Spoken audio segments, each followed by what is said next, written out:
11장 5절입니다. 우상에 대한 성경의 판단. 이렇게 11장은 계속 성경을 왜 그림으로 표현하면 안 되는지, 또 하나님을 그림으로 형상화시키면 안 되는지에 대한 이유를 계속 설명해 가고 있습니다. 결국 성경을 바르게 해석하고 성경의 이 소중한 의미들을 읽어내지 못하다 보니까 사람들은 자꾸만 보이는 그러한 만지는 이미지로 신을 표현하고 싶어하고, 이방 종교도 그렇고 더더구나 기독교인들도 인간의 이러한 종교적 욕망은 똑같기 때문에 하나님이 눈에 보이지 않고 또 성경을 해석하는데 이러한 일정한 해석의 실력을 갖추고 있지 못하게 되면 반드시 인간은 만지려고 하게 됩니다. 그래서 성경 해석이 왜 그렇게 중요한지 계속 이렇게 또 비교해 가면서 성경 해석을 하지 못하면 하지 못하는 만큼 결국 끊임없이 우리는 신앙 기독교인이라 할지라도 신앙생활을 하는 데 있어서 하나님을 자꾸 형상화하고 이미지화하려고 하고, 또 여기에 신비주의의 등장 이유도 바로 이런 데 있는 겁니다. 성경을 해석하지 못하다 보니까 뭔가 종교 체험으로 자꾸 경험하는 쪽으로 가게 되는 거예요. 그래서 은사주의라든가 방언이라든가 환상이라든가 이런 그 은사주의와 신비주의가 자꾸 교회 안으로 들어오는 거는 성경을 성도들이 모르면 이런 일이 벌어집니다. 그래서 오히려 장로교가 성경을 잘 가르치고 교리문답으로 잘 훈련돼 있고 이러면 성도들 보고 그런 은사 체험하고 이렇게 그런 걸 맛보라래도 성도들이 싫어합니다. 목사님 성경 더 가르쳐 주세요. 이렇게 교회가 성경의 실력을 갖추고 이런 교리에 더 실력을 갖추게 되면 이러한 유혹들이 자연적으로 차단이 됩니다. 그런데 성도들이 성경을 해석할 줄 모르고 또 교리에 이러한 기본 개념들이 없고 이러면 만지려고 합니다. 보려고 하게 됩니다. 그리고 은사 체험을 하려고 하게 돼요. 은사 체험을 하면 뭔가 짜릿하거든요. 그 순간에는. 그래서 일상적인 우리 자국어로 기도하는 것보다는 방언으로 막 이렇게 하면은 마치 그게 더 대단한 기도인 것 같은 어떤 그런 희열감을 느낀단 말이에요. 근데 그건 그때뿐이에요. 그래서 이런 은사 체험에 자꾸 사람들이 교회가 빠지는 이유도 성경을 해석하지 못해서 그런 겁니다. 성경을 잘 해석하고 성경이 막 깨달아지고 이해가 되어져 보세요. 성경 읽는 게 얼마나 재밌고 그 성경의 그 구절 하나하나가 얼마나 가슴에 새겨지고 기쁘고 즐거운지, 성경을 읽지 않으면 병이 나고 막 이런 그 갈급함들이 이게 바로 성경신앙인 겁니다. 그래서 우리가 성경신앙, 성경신앙 이런 표현을 많이 쓰는 겁니다. 성경을 믿는 신앙, 이런 표현이에요. 5절 우상에 대한 성경의 판단. 이제 교회사적으로도 또 한번 쭉 이렇게 로마 카톨릭이 얼마나 이 형상화를 남용했는가를 비판하면서 교회사적인 또 자료로 쭉 추적을 합니다. 이걸 읽으시면서 오늘 한국교회 안에, 교회 안에, 여러분의 또 가정 안에 얼마나 예수님 그림이라든가 하나님 그림이라든가 이런 그림 이미지가 많은가를 살펴보셔야 됩니다. 그래서 우리가 예전에도 기독교 강의 읽을 때 이 부분 읽으면서 집에 혹시라도 예수님 그림이라든가 이런 거 있으면은 낱낱이 찾으셔가지고 전부 다 찾으셔서 버리든가, 이거 예수님 그림인데 어떻게 버리느냐요. 보이지 않게 무의식적으로 우리 안에 벌써 그런 개념들이 형성이 되는 거예요. 그래서 쓰레기통에도 버리지도 못해요. 벌써 우상의 개념이, 어떤 신적 권위 개념이 형성돼 버린 겁니다.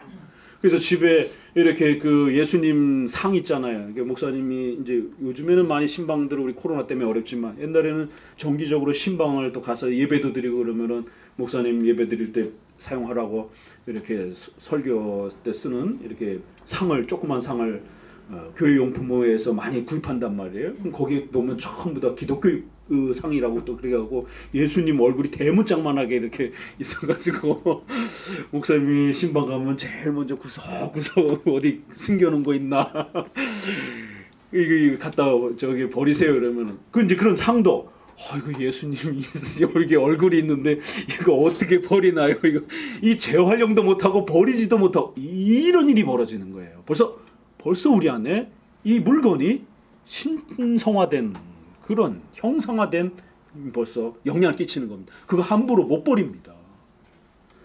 그 상은 이제 저 시트지를 이렇게 붙여가지고 예수님 그림 안 나오게 이렇게 사용하시든가 재활용하시려면 그럼 예수님 얼굴에다가 어떻게 이거를 이런만 가지면 안 됩니다. 절대로 그건 그냥 그림이에요. 그냥 그렇기 때문에 집에 혹시라도 이렇게 차에 뭐 이렇게 덕지덕지 붙어 있는 거 사고 안 나겠지 하고 붙여놓은 거 있으면은 전부 다 떼내셔야 됩니다. 자, 같이 읽어봅니다. 시작. 우상은 무식한 사람들의 책이라고 하는 옛 속담이 널리 보급되어 있는 것을 나도 잘 알고 있다. 예, 카톨릭에서 예수님 그림을 그리고 조각을 자꾸 만들 때 핑계를 뭐라고 댔느냐면 이게 우상은 이 형상 이미지는 무식한 사람들의 책. 그러니까 옛날에는 우리나라도 100년 전만 해도 글자 모르는 사람들이 문맹이 수두룩했습니다. 그렇죠? 글자 아는 사람들이 별로 없었단 말이에요. 그러니까 중세 시대 같은 경우는 얼마나 더 이렇게 교육받는 게 쉽지 않습니다. 어렵잖아요. 그러다 보니까 문맹률이 너무 높은 거예요. 그러니까 핑계가 얼마나 좋아요. 어린아이들, 문맹자들 성경 못 읽잖아요. 그러니까 성경을 그림으로 해서 이렇게 문맹자들을 위한 책, 무식한 사람들을 글자를 모르는 사람들, 무학자들을 위한 성경 얼마나 좋습니까? 그래서 그림으로 이렇게 만들어내고 조각으로 이렇게 만들. 그래서 그거를 평신도들의 책, 무식한 자들의 책, 이 번역을 조금 무식한 이렇게 해서 무학자들, 지식이 없는 글자를 모르는 사람들을 위한 책. 그래서 이걸 평신도들을 위한 책, 또 유아들을 위한 책, 뭐 이렇게 여러 가지 표현으로 불렀어요. 핑계가 아주 그럴듯하지 않습니까? 그렇죠? 그럼 또 하나님은 우리에게 글자로 성경을 주셨어요. 다 그런 거 필요가 있는 걸 하나님이 아심에도 불구하고 하나님은 글로다가 우리에게 하나님의 말씀을 주셨다는 사실을 명심하셔야 됩니다. 이게 벌써 중세 시대에 이런 필요를 핑계를 대면서 성경을 그림으로 그리기 시작했고 예수님을 조각하는 일들이 벌어졌다라는 거예요. 자, 그래요. 179페이지 쭉 보시게 되면 한 8째 줄, 그러나 찾으셨어요? 위에서 8째 줄 정도. 그러나 교황주의자들이 찾으셨으면 같이 읽어봅니다. 교황주의자들이 확실한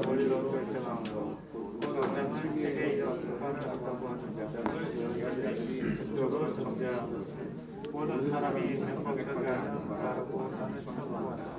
왜냐하면 인자들은 참으신 하나님과 우상을 깨우치시고 결코 도와줄 수 없는 것으로 되시기 때문이다. 네, 교황주의자들이 아무리 핑계를 댈지라도 예레미야서라든가 이런 데 보게 되면 분명히 그것은 이미지는 그냥 나무라는 거예요. 그림은 그냥 종이라는 것이에요. 그게 어떻게 신이 될 수 있느냐 이미 벌써 충분히 성경에서 책망해 줬다라는 겁니다. 거기서 한 5째 줄 내려오면 같이 읽어봅니다. 그러므로 5째 줄 정도,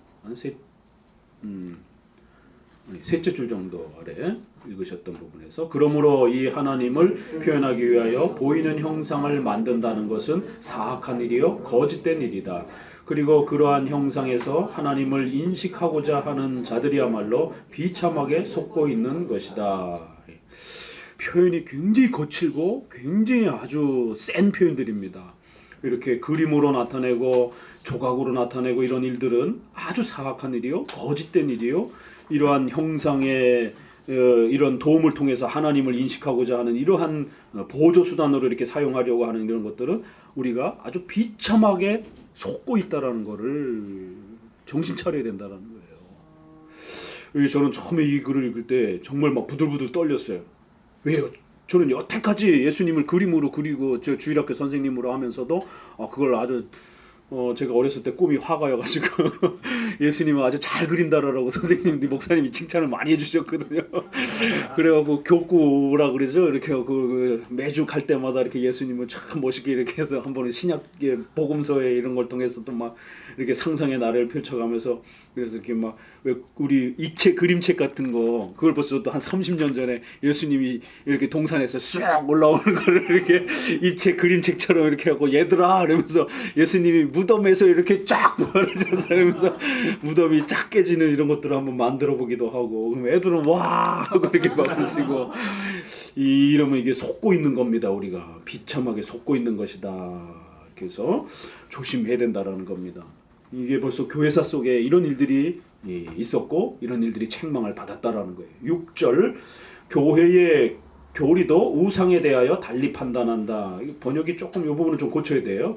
교회의 교리가 아니라 교회의 박사, 교회의 신학 교수들, 닥터를 말하는 거예요. 그래서 교회의 신학 교수들도 우상에 대해서 이제 교회 역사 속에 보게 되면 많은 우리의 초대 교부의 신학자들이 있는데 이들도 역시 비판했다라는 거예요. 같이 읽어봅니다. 이 외에도 락탄티우스와 유세비우스가 이 문제에 대하여 쓴 글을 읽어보라. 형상으로 보이는 것은 모두가 다 가사적이라는 말을 그들은 조금도 주저없이 주장하였다. 이 가사, 없어진다라는 거예요. 좀 한문으로 번역을 해서 그런 형상 모든 부분들은 다 사멸, 없어지는, 죽어 없어지는 그러한 파멸되는 그러한 쓸데없는 것들이라고 락탄티우스, 이 제2 스위스 신앙고백서에서도 이 락탄티우스 교부 속에서죠. 자, 어거슨도 한번 180페이지 읽어봅니다. 어거슨도 이와 마찬가지로 형상에게 예배드리는 것뿐만 아니라 그 형상을 하나님께 복원하는 것을 지나가고 명백하게 감당하니라. 예, 그거를 또 그림을 이렇게 그려서 교회에다가 이렇게 그림을 그리면 또 그걸 봉헌하잖아요. 봉헌 이렇게 또 이렇게 헌납해서 바친다라고 하는 이렇게 해가지고는 조각상 같은 거 만들고 또 큰 그림 같은 거 이런 거 만들면은 또 그거 기념 예배를 또 드려요. 이게 다 가톨릭 방식입니다. 그 그림을 만들어 놓고 그냥 두지 않습니다. 반드시 또 그 그림을 이렇게 칭송하는, 우리가 이렇게 조각을 아주 대단한 걸 만들었다고 그러면서 또 그렇게 기념식을 또 이렇게 행합니다. 불교에도 그렇고요. 불교에도 그 불상 같은 거 이렇게 만들어 놓고 그러면 이제 첫 그 기념 무슨 뭐 예불인가 이런 것들도 하잖아요. 그러면서 이제 그 다음부터는 거기에 마치 신성이 깃들어져 있는 것처럼, 그래서 그걸 가서 만지면 뭐 이렇게 소원 성취가 되는 것처럼.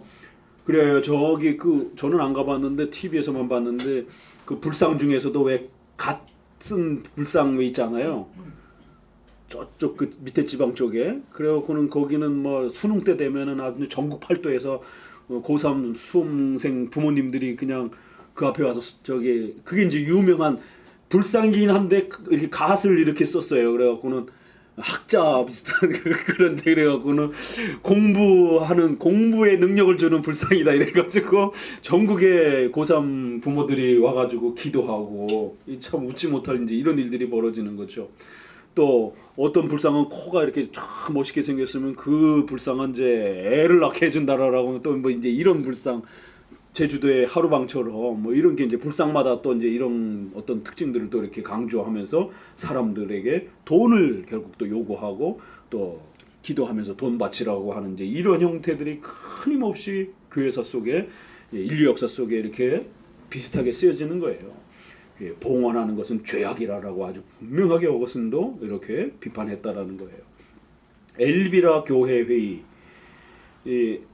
이를 초대교회의 아주 유명한 회의인데요. 여기서 제정된 것도 역시 마찬가지라는 거예요. 이렇게 우리 교회의 니케아 회의 325년에 또 그리고 어거스틴이 이렇게 주도했던 400년 전에 칼케톤 신조가 나오는 이런 배경이 된 또 카르타고 회의라든가 또 이런 부분들도 교회 초대교회 500년 전에 있었던 아주 중요한 그 유럽과 이스라엘 이런 쪽의 교회들이 모여서 이런 중요한 교리적 문제를 결정을 한 겁니다.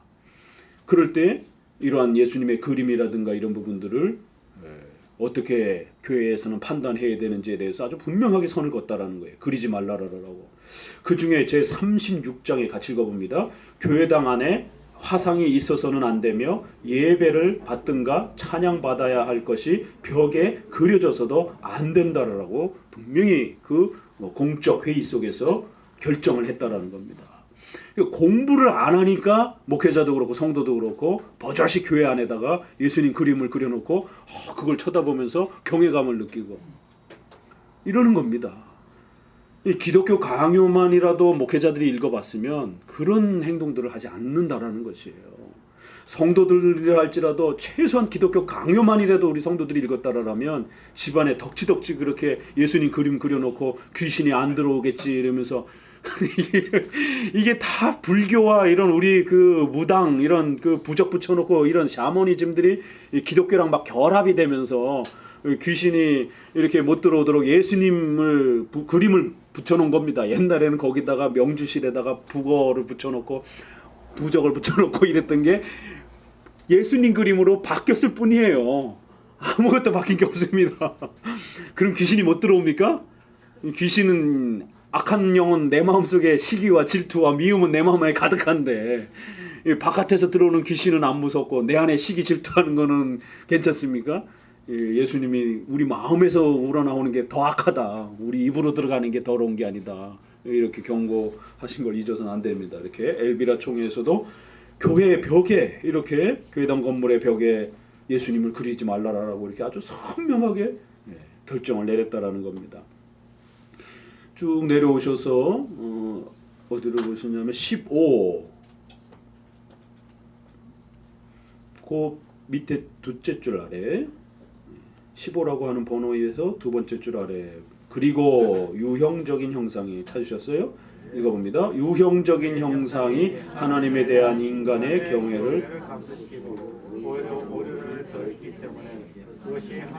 위험을 가질 만한 가치가 없다고 말한 것은 우리를 충분히 부끄럽게 하고도 남음이 있다. 그래서 이렇게 가시적인 보이는 형상을 이렇게 만들어서 하나님을 예배하는 데 사용하고 그렇게 되면 오히려 신앙이 떨어진다라는 거예요. 감소시킨다라는 거예요. 오류를 더한다라는 겁니다. 그런데 우리는 거꾸로 예수님 사진을 놓고 기도하면 기도가 더 잘 될 것 같은 이렇게 거꾸로 지금 교회가 흘러가고 있다라는 겁니다.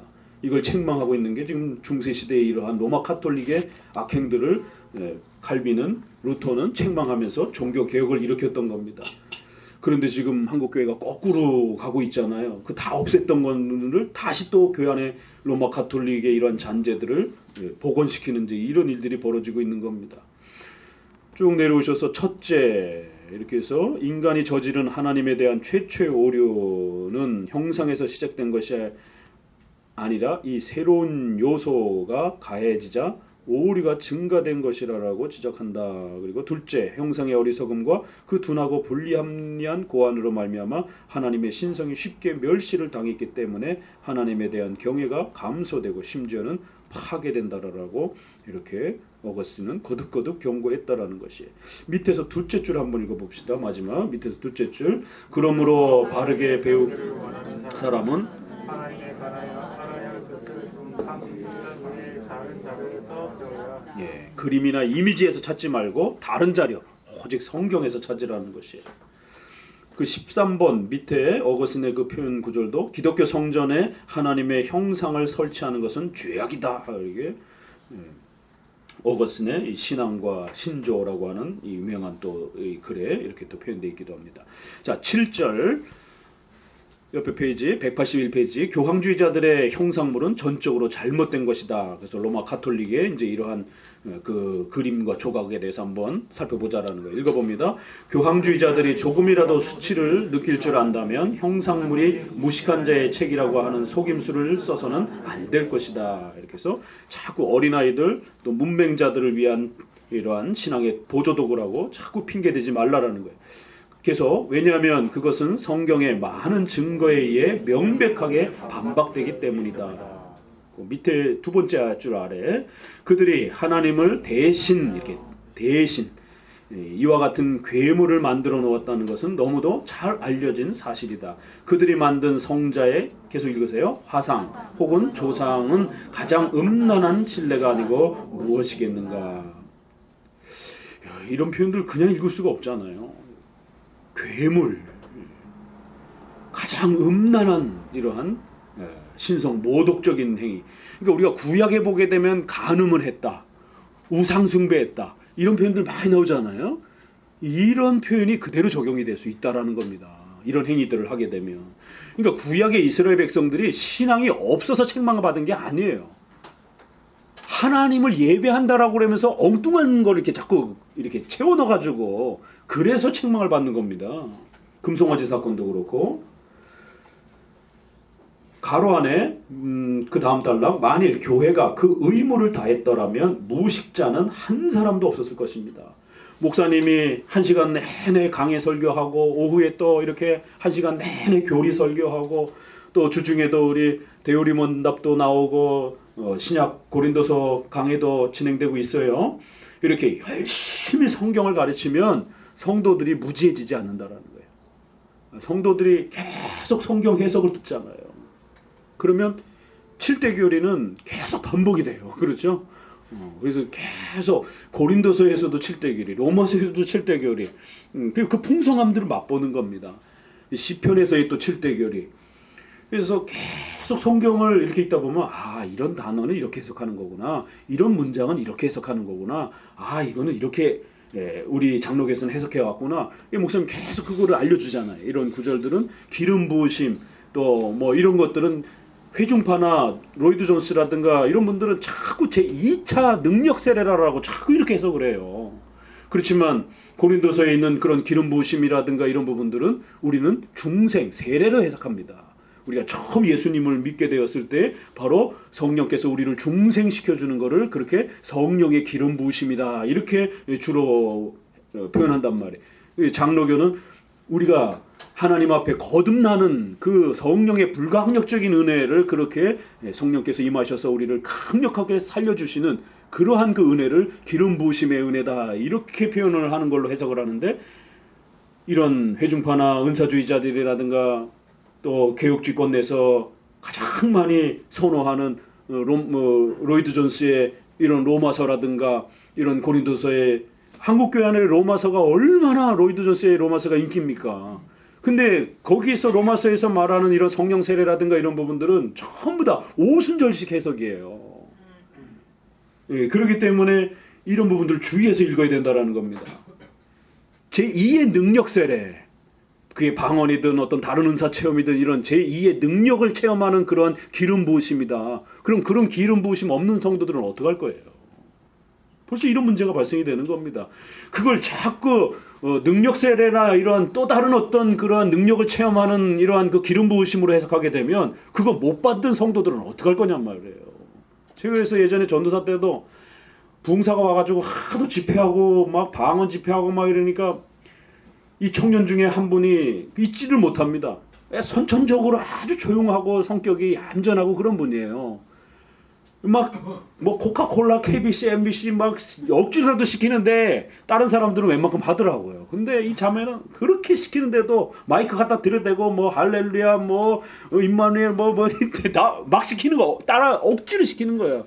일반 분들은 그냥 막 억지로라도 해요. 근데 이분은 그렇게도 안 되더라고요. 그러니까 나중에 와서 눈물을 뚝뚝 흘리면서 나는 구원 못 받았나 봐요, 전사님. 왜요? 방언을 못 하잖아요. 분위기가 다 그런 분위기다 보니까. 그러면 그런 능력 체험을 못한 사람들은 낙오자와 실패자가 된단 말이에요. 신자가 아닌 것처럼 취급도 되어지게 되고, 로이드 존스도 대놓고 물 세례는 형식적인 것이고 능력 세례를 2차로 받아야 그게 진짜 능력자가 되고 신자가 되어지는 것처럼 이렇게 표현을 한단 말이에요. 그럼 물 세례, 성령의 거듭나게 하시는 그러한 첫 번째 물 세례는 별 의미가 없는 것처럼, 그럼 교회 안에 100% 모든 성도가 다 그런 능력을 받느냐 말이에요. 그런 능력 현상을 받느냐 말이에요. 그러니까 결국 성도들을 계급화시켜 버리게 되는, 우리 장로교는 우리의 교리를 잘 이해하고 깨닫고 그걸 사랑하기만 하면 얼마든지 세례 준단 말이에요. 그리고 세례 받으면 하나님의 백성으로서 그렇게 보증이요, 인침으로써 표시요, 그렇게 가지고 살아갈 수 있도록 위로를 주는 겁니다. 이런 부분에서 성경에 집중하지 아니하고 성경에 안착하지 아니하면 이런 일들이 벌어지는 겁니다. 자꾸 만지고 보고 느끼고 이런 쪽으로 자꾸 이렇게 쏠리게 되는 거예요.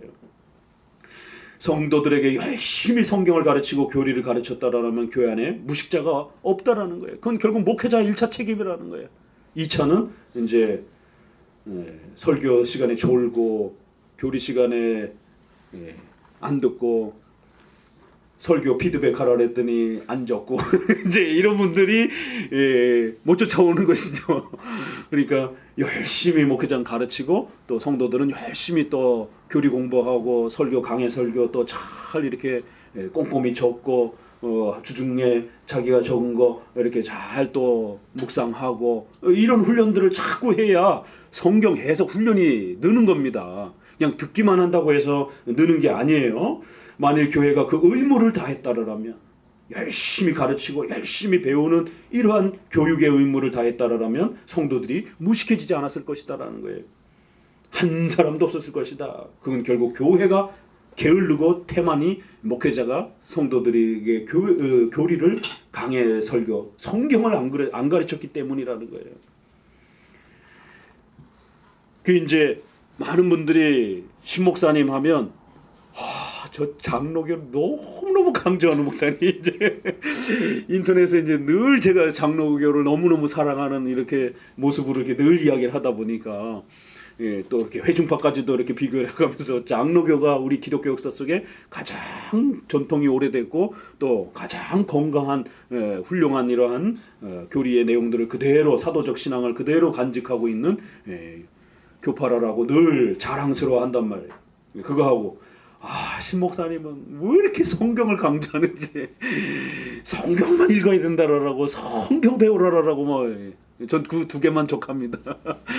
다른 별명 필요 없어요. 그래서 저하고 대화하면 성경을 너무 사랑하고 성경을 읽읍시다.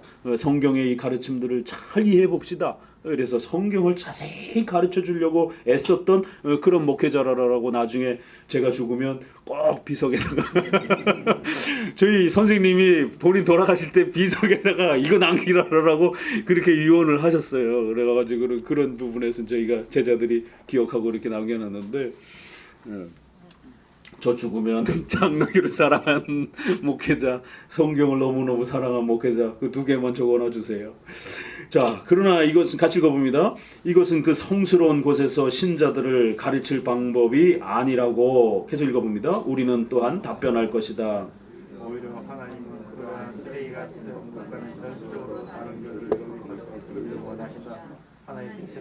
여기서 말씀의 전파와 성례전을 통하여 한 공통된 교리가 모든 사람에게 제시되기를 명하셨던 것이다. 왜 장로교가 가장 역사적인지 이해하시겠죠? 칼빈이 500년 전에 소개했던 내용을 100년 뒤에 1648년, 150년 뒤에 웨스민스터 신앙고백이 그대로 그 문장도 바뀌지도 않을 정도로 그대로 계승했던 거예요. 그리고 이런 내용들을 박형룡의 조직신학이나 미국의 프린스턴 신학교의 조직신학 교수들이 그대로 남기고 있는 겁니다. 신앙이란 오직 말씀 전파와 그리고 성례전을 통해서 우리 성도들의 신앙이 자라가는 것이다. 절대로 무슨 기름 부으심이라든가 제2의 능력 세례를 위해서 뭔가를 또 받아야 된다든가 최근에 관상기도 얼마나 난립니까 지금. 그거 옛날에 저기 CCC나 예수전단에서 하나님 음성 듣는 법 해가지고 이미 벌써 다 소개했던 것들에 근데 그거를 관상기도로 또 이렇게 살짝 바꿔가지고 뭔가 이렇게 이미지가 떠올라야 된다는 거. 관상 어떤 이 이미지의 상이 우리 마음속에 이렇게 우리 마음을 비우고 그래서 요즘에는 명상기도라는 게 또 유명합니다. 이게 요가에서의 그 명상을 끌어다가 마음을 비우고 잡생각을 전부 비우면서 이렇게 그 마음을 빈 공간으로 만들어라는 거예요. 그래서 명상기도 이런 형태. 우리는 성경을 가지고 기도하는 것이지 주기도문 성경의 교리와 가르침을 기억하면서 그 뜻에 맞춰서 기도하려고 애를 쓰는 것이지 머리를 비우고 기도하는 게 아닙니다. 이 관상기도 뭐 요즘에 수도운동의 이런 부분들도 그렇고 다 로마 가톨릭이 했던 거를 또 쫓아가는. 그러나 기독교 강요는 종교개혁을 통해서 성경을 가르쳐주고 그 다음엔 성례전. 이거면 충분하다라는 거예요. 그래서 교회의 표지를 말씀, 성례 두 가지로 잡기도 하고 웨스민스터는 거기에다가 웨스민스터도 똑같이 두 개로 잡았고 후대에는 말씀, 성례, 권징을 하나 이렇게 추가할 정도밖에 차이가 안 나는 겁니다. 우리는 이렇게 성례전을 너무너무 사랑하잖아요. 장로교는. 그런데 로이드 존스는 세례 갖고 안 된다라는 거예요. 세례는 표시고 기름 부으심이 보증과 인침이다라고. 분명히 성례가 표시요 인침이다라고 웨스민스터 신앙고백도 그렇게 고백하고 있고 성경도 고린도서도 분명히 표시요 인침이라고 이렇게 우리에게 가르쳐 주는데 세례는 표시고 인침과 능력을 받는 건 두 번째 단계에서 온다라고 이런 식으로 성도들을 오순절식의 이러한 은사주의 형태로 가르치는 분이 로이드 존스입니다. 그런데 로이드 존스를 개혁주의의 칼빈보다도 더 대단한 선생님처럼 이렇게 한국교회 많은 개혁주의 성도들이 롤 모델로 이렇게 목회자도 세우고 가르침을 받고 오후에 로이드 존스 책으로 공부를 하고 이러고 있는 거예요. 한국에 로이드 존스를 소개했던 많은 목회자들, 신학자들 다 그렇습니다. 칼빈보다 더 대단한 분이라고. 칼빈을 계승하지도 않는 분인데 칼빈의 교회론은 다 버린 분이에요. 이분은 회중파이기 때문에. 칼빈의 교회론의 이러한 교회법, 상회 개념에 이런 부분 굉장히 싫어합니다. 회중파를 추구하는 분이라서. 그러면 신앙이란 교리와 반드시 교회론이 같이 가야 됩니다. 그러면 교회론만 안 받으면 되지 않느냐? 그렇지 않습니다. 칼빈의 종교개혁의 필요성에 보게 되면 오직 믿음으로, 오직 성경 이런 건 교리고, 그리고 교회 정치를 개혁해야 되는 거는 바로 이건 뼈고 이 뼈를 잡아주는 거는 힘줄과 같은 역할을 한다라고. 그래서 뼈와 힘줄이 함께 있어야 인간이 지탱하는 것처럼 교리와 교회 정치는 함께 개혁이 돼야 된다. 그래서 첫 번째는 신앙의 개혁, 교리 개혁. 두 번째는 교회 정치 개혁. 그래서 반드시 교회가 개혁하려면 신앙과 교회 정치 제도가 두 개가 개혁이 되어야만 교회 개혁이 된다라고 원리로서 그렇게 두 가지를 소개합니다. 교회 정치를 쏙 빼게 되면 반쪽짜리 개혁이 되는 겁니다. 그래서 우리가 회중파의 교회론은 위험하다라고 말하는 거고, 그런 독립적 자유만 강조하는 이런 회중파 교회론을 지나치게 강조하게 되면 나중에 교리까지 깨지게 되는 겁니다. 그래서 교리를 잘 지켜내기 위해서는 성경적인 장로 정치 제도를 거기 옆에다가 잘 붙여서 교회법의 이런 내용, 그 다음에 목사는 절대로 혼자 있지 말고 이렇게 노회, 총회와 관련된 견제를 받아야 된다라는 것. 지금 최근에 고린도후서 주중에 강의하고 있어요.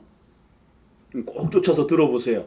고린도후서는 굉장히 어렵습니다.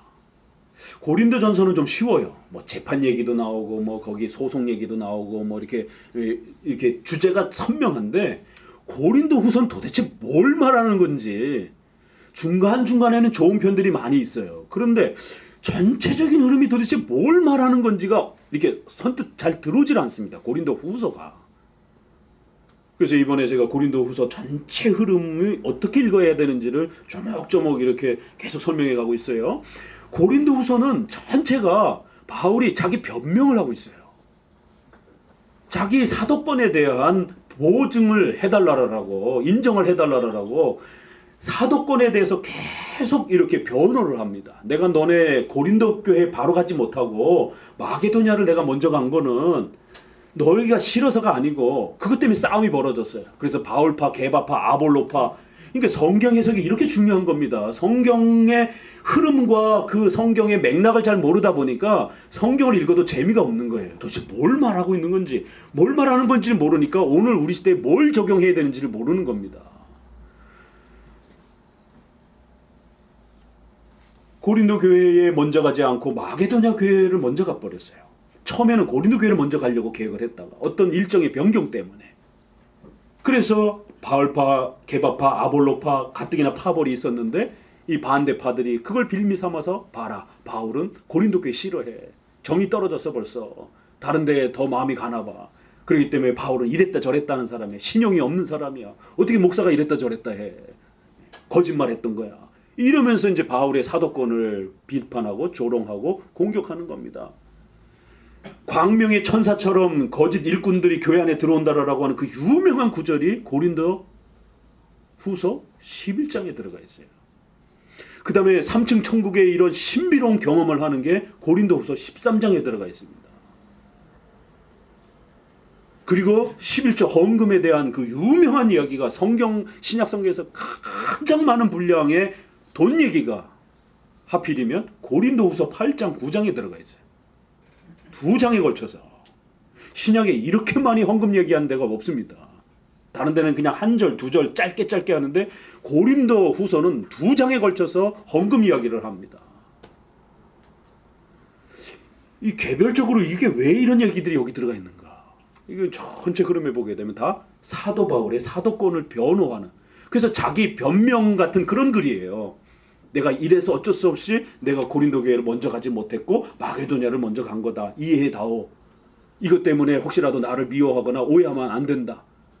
이런 이야기들입니다. 그래서 고린도후서는 바울의 그런 어떤 변명, 변호, 바울의 어떤 사도권에 대한 변증 이런 이야기들이에요. 그럼 이걸 어떻게 우리가 오늘 우리 시대에 적용해야 되는가? 그건 바로 교회 질서에 대한 아주 중요한 이야기를 담고 있습니다. 그래요. 디모데 전서 후서를 우리가 목회서신이라고 하는 것처럼 교회론에 대한 이야기입니다. 그런데 고린도 후서도요, 가만히 읽어보게 되면 장로 정치 제도가 얼마나 중요한지, 사도권이 보호가 되어야 사도가 파송하는 디모데나 디도가 그들의 교회 직분이 권위가 보호가 되는 거고, 그리고 그들이 세운 목사와 장로들이 권위를 갖게 되는 거예요. 그래서 사도 바울은 자신의 사도권뿐만 아니라 자기가 세울 그 제자들까지 생각하면서 교회의 직분과 제도라는 게 성도들로부터 어떤 존경을 받아야 되는지, 왜 우리가 그런 사도권에 복종해야 되는지, 순종해야 되는지, 왜 우리가 사도를 인정해야 되는지, 이런 이야기예요. 계속 변호하면서. 그래서 결국 가장 하이라이트가 8장 9장에 돈 얘기 꺼내는 겁니다. 우리가 서로를 사랑하는지 어떻게 할 수 있느냐? 돈 얘기해보면 알 수가 있는 거예요. 부담스러운 분한테는 돈 얘기 못하잖아요. 정말 사랑하고 신뢰하는 사람에게 돈 얘기를 할 수 있는 겁니다. 그래서 고린도 교회에게 돈 얘기를 하는 겁니다. 지난번 약속했던 헌금을 속히 보내다오. 그리고 그 헌금은 바로 예루살렘 총회에서 구제 헌금으로서 그렇게 결정한, 바로 총회에서 결정한 그런 명령이었고, 그거를 고린도 교회도 속히 집행해 주기를 원한다라고. 절대로 독립교회로 있지 않습니다. 독립파 회중파 교회는 헌금을 하든 안 하든 상관없어요. 내가 안 하면 하기 싫으면 안 하는 겁니다. 남의 교회가 굶어 죽든 상관없어요. 개교회 중심이기 때문에. 그냥 협조하고 조언하고 그냥 도와줄 수도 있고 안 줄 수도 있어요. 그러나 장로교회는 반드시 법적으로 책임을 져야 됩니다. 우리 상회비도 또 내야 됩니다. 목사님이 올해 회계를 맡았어요. 저희 노회에. 예, 저희 노회의 전체 예산의 절반을 총회 상회비로 이렇게 보내드립니다. 그러면 그 총회 상회비를 가지고 총회는 신학교도 유지를 하고 또 어려운 선교사들이라든가 또 이런 여러 가지 총회 사업들을 하는 것입니다. 의무적으로 반드시 내게 돼 있어요. 법적으로 묶여 있단 말이에요. 그래서 돈 얘기를 하면서 이거는 예루살렘에서 결정한 것이고, 그리고 내가 디도를 보내니까 디도가 가서 요청할 때 잘 보내다오. 이러면서 돈을, 헌금을 어떻게 관리하고 취급하는지에 대한 아주 중요한 이야기들이 장로 정치 질서 아래에서 소개가 됩니다.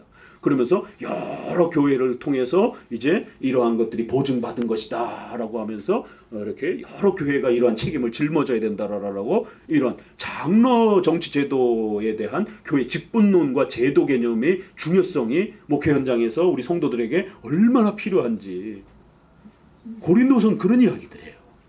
그러면 그 얘기가 오늘 우리 시대의 교회 직분론, 장로 정치 제도, 그 교회 정치 제도 안에서 상회가 요구하는 그런 이단에 대한 또 그런 헌금에 대한 필요성, 이런 결정들, 이런 것들을 각각 지교회들이 어떻게 그거를 받아들이고 이해해야 되는가, 어떻게 책임을 짊어져야 되는가, 가장 예민한 돈 얘기를 샘플로 끌어와서 이렇게 전체 교회가 함께 그 재정의 부담을 짊어져야 되고 재정의 책임을 짊어져야 되고, 이래서 고린도 후서에서 유일하게 돈 얘기를 꺼내는 겁니다. 그래서 사도의 명령을 받는지 안 받는지를 테스트하는 아주 중요한 기준처럼, 돈에 서로가 협조할 수 있다라면 나머지는 훨씬 더 잘 협조가 되는 거죠. 돈이 제일 어려운 거니까. 그러면서 이제 거짓 사도들을 조심하라라면서 거짓 광명의 천사처럼 다가오는 거짓 교회 지도자들을 내어 쫓으라라고 아주 엄중히 책망하는 이런 이야기가 고린도후서에 있는 거예요.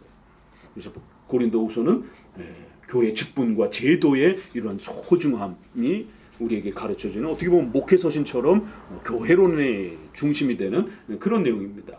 이렇게 성경을 우리가 잘 배우고 그 교회 질서 안에서 성례를 정기적으로 잘 행하면 돼요.